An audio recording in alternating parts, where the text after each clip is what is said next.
Pemuda asal kota Waringin bunuh ibu kandung karena sakit hati.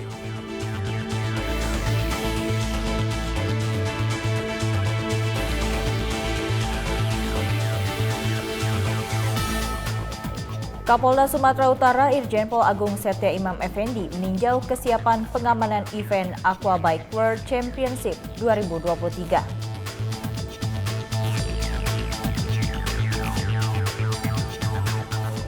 Polsek Kuaro melaksanakan bakti sosial bedah rumah warga.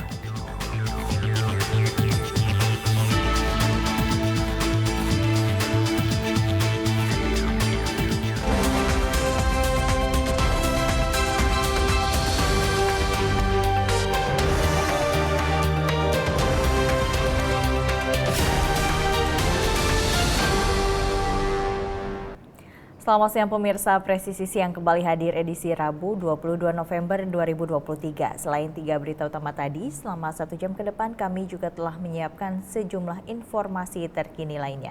Saya Ratu Dianti, inilah Presisi Siang selengkapnya.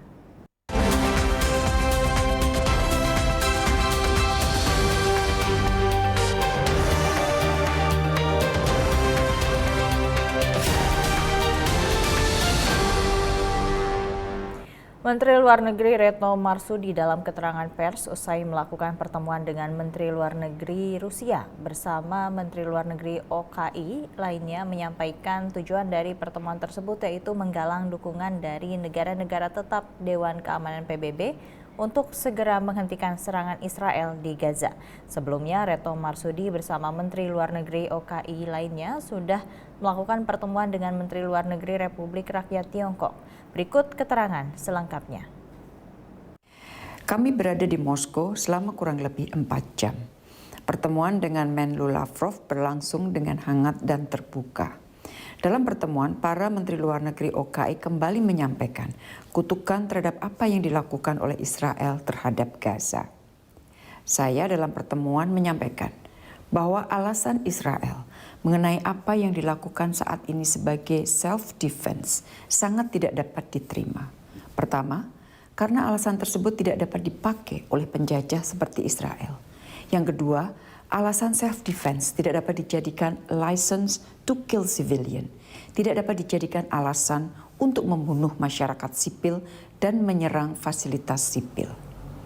Rekan-rekan, beberapa hal yang muncul di dalam diskusi para Menteri Luar Negeri OKI dengan Menlu Sergei Lavrov antara lain, Rusia menyambut baik kunjungan para Menteri Luar Negeri OKI yang merupakan follow-up dari KTT bersama OKI Liga Arab yang dilakukan di Riyadh 11 November 2023 dengan tujuan untuk menghentikan kekejaman di Gaza dan melancarkan bantuan kemanusiaan.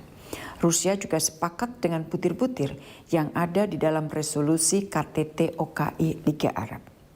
Kami menyampaikan pentingnya semua negara melihat secara jernih isu Gaza dan mengambil sikap yang adil. Sangat urgen untuk segera mengambil tindakan agar kekerasan dapat dihentikan, gencatan senjata dapat terwujud, dan bantuan kemanusiaan dapat diberikan secara lancar atau unhindered. Untuk itu diperlukan dukungan dari banyak negara, terutama negara-negara anggota tetap Dewan Keamanan PBB termasuk Rusia. Penyerangan Israel terhadap Rumah Sakit Indonesia juga dibahas selama pertemuan. Dibahas pula mengenai upaya menyusun langkah strategis guna mewujudkan two-state solution termasuk kemungkinan penyelenggaraan konferensi internasional tentang perdamaian di Palestina.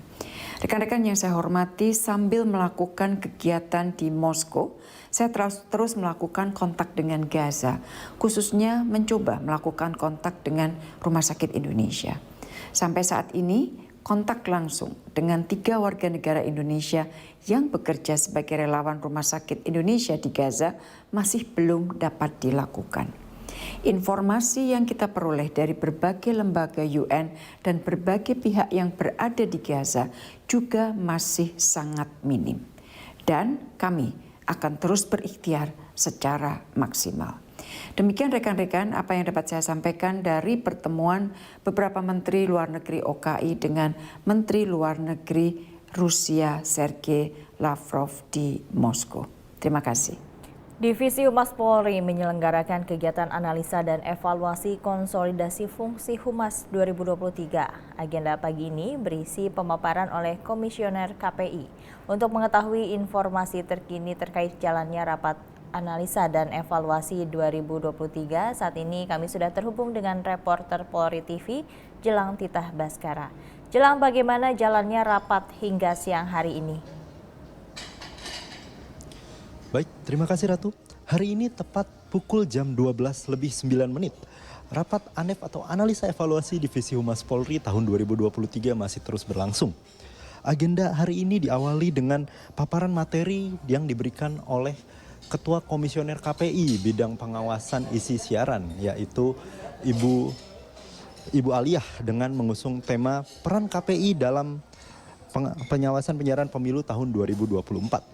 Dalam materi tersebut, Ibu Aliyah juga menjelaskan bagaimana peran media harus netral untuk menghadapi pemilu pada tahun 2024 nanti. Pada kesempatan yang sama, Ibu Aliyah juga menjelaskan bahwa acara rapat ANEF atau Analisa Evaluasi Divisi Humas Polri tahun 2023 ini bersifat positif karena bisa mengamankan serta menciptakan pemilu damai pada tahun 2024 untuk masyarakat. Acara ini bagus karena Kadif Humas melibatkan seluruh jajarannya dari pusat sampai daerah. Intinya apa? Ini menjadi satu direction atau satu arahan yang harus dilakukan oleh jajaran polisi, terutama yang di bawahnya gitu ya, karena mereka lah yang akan berhadapan dengan masyarakat. Dan tentunya harapannya terhadap terkait isu-isu pemilu, polisi memang dituntut untuk netralitas secara individu sebagai polisi ataupun secara institusi gitu kan. Netralitas menjadi penting karena ini adalah satu pembuktian bahwa Polri memang harus netral, tidak berpihak kepada salah satu paslon, tidak berpihak kepada salah satu peserta pemilu. Itu menjadi penting dan ini harus dibuktikan kepada masyarakat.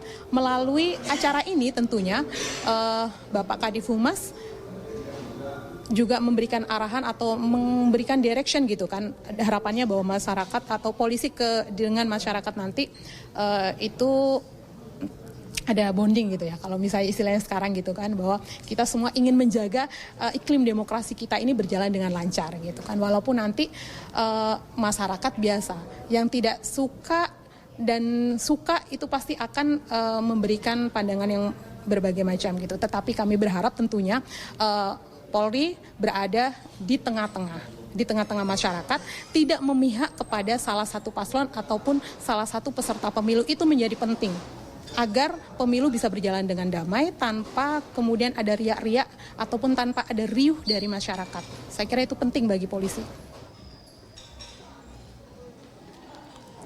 Selanjutnya, agenda yang sudah berjalan adalah pemecahan kelompok yang dipimpin oleh Karo Multimedia Divisi Humas Polri, yaitu Brigjen Pol Gatot Repli Handoko, yang mana setiap kelompok akan diberikan tema-tema yang sudah ditentukan untuk dijadikan bahan diskusi. Adapun tema-tema yang sudah ditentukan oleh Karo Multimedia Divisi Humas Polri antara lain adalah penanganan pusat kepolisian, penanganan kontingensi serta peningkatan citra Polri.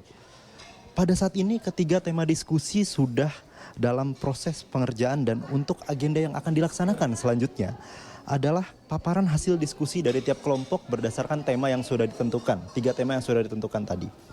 Selain itu selanjutnya akan ada paparan bentuk laporan kegiatan dan terakhir akan ada penutupan untuk hari kedua. Demikian laporan yang bisa saya sampaikan. Baik, terima kasih Jelang atas laporan Anda. Selamat kembali bertugas. Tetaplah bersama kami, Presisi akan segera kembali.